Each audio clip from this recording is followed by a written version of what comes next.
one scream, one secret, one detective to uncover it. It was 3:17 a.m. when the initial scream pierced through the sleep of Riverview, Virginia. Rain cascaded thickly as police sirens ripped. Through the night, frightened neighbors stood outside, pointing at Emma Brooks's third-floor apartment, a young journalist. Famous for her brash investigative reporting, everything looked untouched. When officers burst the door open, coffee still warm on the table, lights on, curtains blown by the wind, but Emma was nowhere to be found.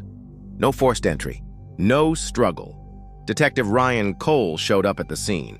He was a man who could solve seemingly impossible cases. But this one didn't feel right. The only lead was Emma's phone, which was lying on the ground, and a recording that ended with 3 chilling words. "He's watching me." Forensics collected no fingerprints except for Emma's. Her door was sealed from the inside. Windows covered. Detective Cole played back the tape again and again until he heard something unusual. Light clicking noise in the background. Cole recognized. It wasn't a clock. It was a Marine-grade stopwatch, utilized in naval training. That observation took him to an old naval museum only miles away. Security. Footage revealed Emma checking out the museum a day before she went. "Missing. She was searching for something here," Cole whispered. At the museum, he discovered Emma's scarf tucked beneath a bench and a note that said, "Truth sinks deeper than water." Cole dug deeper into Emma's life. She had been working on a novel about a retired Navy man, John Reeves, charged with arms trafficking. Her final article never saw the light of day, removed from the server on the night she disappeared. Cole went to Reeves's house. The veteran officer was fidgety. "I don't know any Emma Brooks," he replied brusquely, but Cole spotted a framed picture on the wall. A group of Navy officers, within the background, Emma's father. Suddenly, the case wasn't just about a lost woman. It was about a family shrouded in secrets. 2 days after the raid, police busted into Reeves's farmhouse. He wasn't there, but the house was filled with dozens of antique clocks, all set to 3:17 a.m. In the basement, Cole discovered surveillance screens displaying various locations, roads, buildings, even Emma's apartment.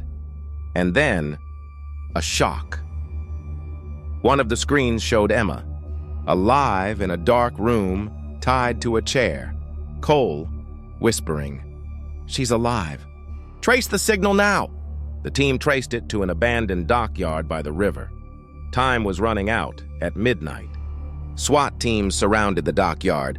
Cole moved quietly through rusted containers and fog. Suddenly, a voice echoed through a speaker.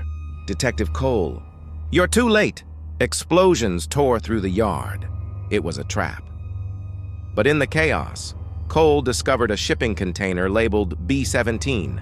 Inside, Emma, unconscious but alive. As they fled, Reeves came along with a gun. "Reeves, you should have left the past alone." An intense standoff ensued, culminating in Reeves running away in a boat. When Emma woke up, she confessed to Cole. Reeves had been in a black market, sale of military weapons. Her father had found it years before and was mysteriously discovered drowned. Emma had gathered proof and intended to release it. Reeves discovered and kidnapped her to eliminate the evidence. Cole swore to stop it at any cost.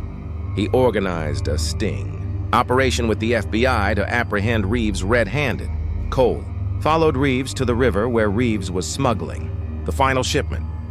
There was a huge gun battle. During the mayhem, Reeves attempted to flee once more, planting a bomb on his boat. Cole, "It's over, Reeves. Tell me why you murdered her father." Reeves, smirking, "Because truth should remain buried."